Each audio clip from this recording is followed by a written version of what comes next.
সকালে কেন্দ্রের পর বিকেলে রাজ্য মন্ত্রিসভার বৈঠক। নবান্নে বিকেল 4টে নাগাদ বৈঠক হতে চলেছে এবং এর নেতৃত্বে রয়েছেন মুখ্যমন্ত্রী মমতা বন্দ্যোপাধ্যায়।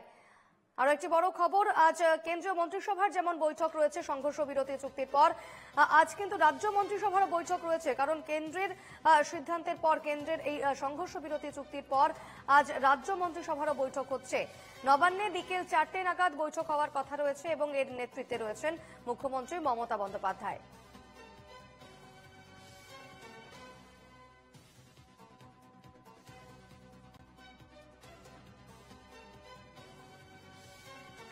নবান্নে বিকেল 4টে নাগাদ বৈঠক রয়েছে এবং এই বৈঠকে নেতৃত্বে থাকবেন মুখ্যমন্ত্রী মমতা বন্দ্যোপাধ্যায়। কেন্দ্রীয় মন্ত্রিসভার পাশাপাশি আজ রাজ্য মন্ত্রিসভারও বৈঠক রয়েছে। কথা বলে নেব, আমাদের সঙ্গে রয়েছেন প্রতিনিধি রণজয় মুখোপাধ্যায়। রণজয়, আজ রাজ্য মন্ত্রিসভারও বৈঠক রয়েছে, কি জানা যাচ্ছে এই বৈঠক সম্পর্কে?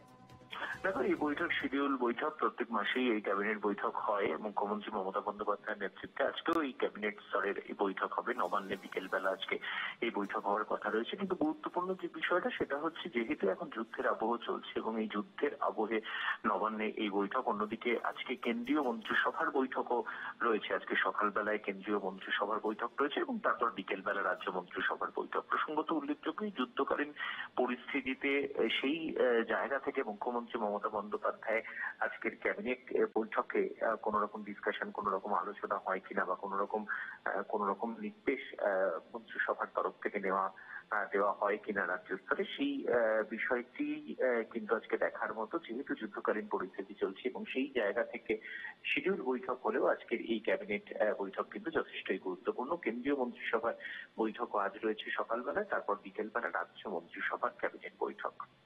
বেশ, এই বৈঠকের দিকে আমাদের নজর থাকবে। ধন্যবাদ রণজয়।